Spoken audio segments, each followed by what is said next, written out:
সরকার নির্ধারিত মূল্যের চেয়ে বস্তা প্রতি ৪০০ থেকে ৫০০ টাকা বেশি দিয়েও চাহিদা মতো মিলছে না সার। বাধ্য হয়ে খোলা বাজার থেকেই কিনতে হচ্ছে কয়েক গুণ বেশি দামে। কৃষকদের অভিযোগ, ডিলারদের গুদামে পর্যাপ্ত সার মজুদ থাকলেও তৈরি করা হচ্ছে এই কৃত্রিম সংকট। ইউরিয়া সার কেজি প্রতি ২৭ টাকা মূল্য নির্ধারণ করা হলেও তা বিক্রি হচ্ছে ৩০ থেকে ৩২ টাকায়। টিএসপি ২৭ টাকার পরিবর্তে বিক্রি করা হচ্ছে ৩৭ থেকে ৪০ টাকায়।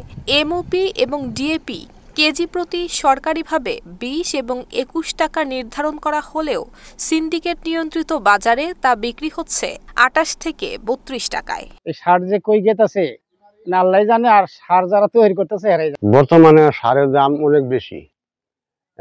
ডিএবি ইউরিয়ার সারের দাম অনেক বেশি, ১৫০ টাকা ধরা ইউরিয়ার, আর ডিএবি ধরা হয়েছে ১৬০ টাকা। বর্তমানে আমার আবাদ করা খুব সমস্যা।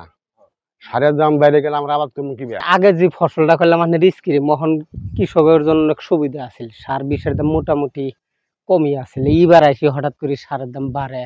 সারের দাম তো দাম হলেও তো পাওয়া গেছে না, ১৭-১৮০০ টাকা করে ধরতেছে সার। ডিলারের দাম বেশি ধরতেছে, ঠিক মতো দিতেছে না। আমার নাগে এক বস্তা ৫ কেজি। কৃষি অফিসের কর্মকর্তাদের সাথে ডিলারদের গোপন সমঝোতা রয়েছে বলে দাবি করছেন কৃষকরা। হয়তো আন্দারে গোবর সার নাই, আর তা না বলে তো আবার সারের যদি কইলে স্লিপ দাও, তার স্লিপের মধ্যে কইলে আমরা স্লিপ দিতে পারবো না। আপনারা সার নেবেন, বীজ নেবেন, এই নেবেন, সেই নেবেন, নিয়ে এক মোট এত হয়েছে এত লিখে দেবো। কৃষক যারা কৃষক না হয়, কৃষক যারা জোর কামাইও না হয়, সারে তো পাওয়া যায় না। ধরা গেলে সার নাই, এই আসতেছে এই নাই। আমাদের এই এলাকাতে কোনো সে কৃষি অফিসার আসে না, এতে দেখা গেছে আমাদের খোঁজ খবর নেয় না। আমরা যে এই যে আবাদ ফসল করি, শুরু থেকে আমাদের সারের দরকার, যেমন ডিএবি, ইউরিয়া এবং পটাশ, সার, বীজ সবই দরকার আমাদের। কিন্তু ওইরকম ভাবে আমরা যে দাম বাড়ছে, যে হারে দাম বাড়ছে, আমরা কাজ করতে আমাদের যে কৃষি কাজের যে আমরা ধান ফলাবো, এটা আমাদের খুব কষ্টকর হয়ে পড়ছে। ডিলারদের দাবি, আগস্ট এবং সেপ্টেম্বর মাসে সারের চাহিদা কিছুটা বেশি রয়েছে, কিন্তু চাহিদা মতো সার না পাওয়ায় সৃষ্টি হয়েছে এই সংকট।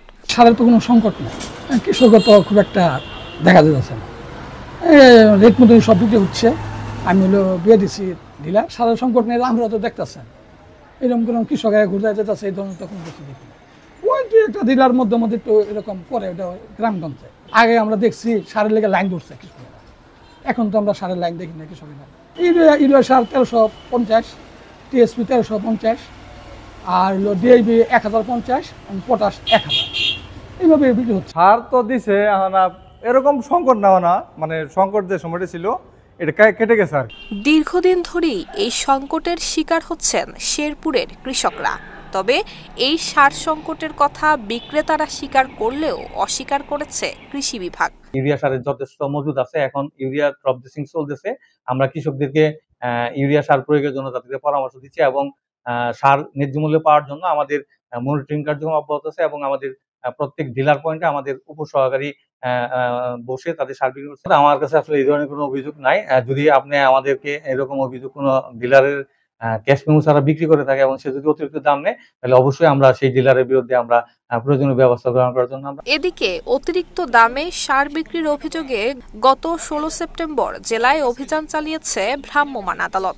সার বেশি দামে বিক্রি হচ্ছে, এই কথাটি মোটেও সত্য নয়। সার পর্যাপ্ত আছে। যদি কখনো সার বিচ্ছিন্নভাবে কেউ বেশি দামে বিক্রি করার চেষ্টা করে, আমরা সজাগ আছি। আমাদের কৃষি ডিপার্টমেন্ট সজাগ আছে, একই সঙ্গে উপজেলা প্রশাসন, জেলা প্রশাসন আমরা সর্বত কাজ করছি। গতকালও দেখেছেন যে আমরা একটি দোকানকে ১ লক্ষ টাকা জরিমানা করেছি এবং সতর্ক করা হয়েছে, পরবর্তীতে যদি কোনো দোকান, কোনো ডিলার বেশি দামে বিক্রি করার চেষ্টা করে, আমরা আইনানুগ ব্যবস্থা গ্রহণ করব।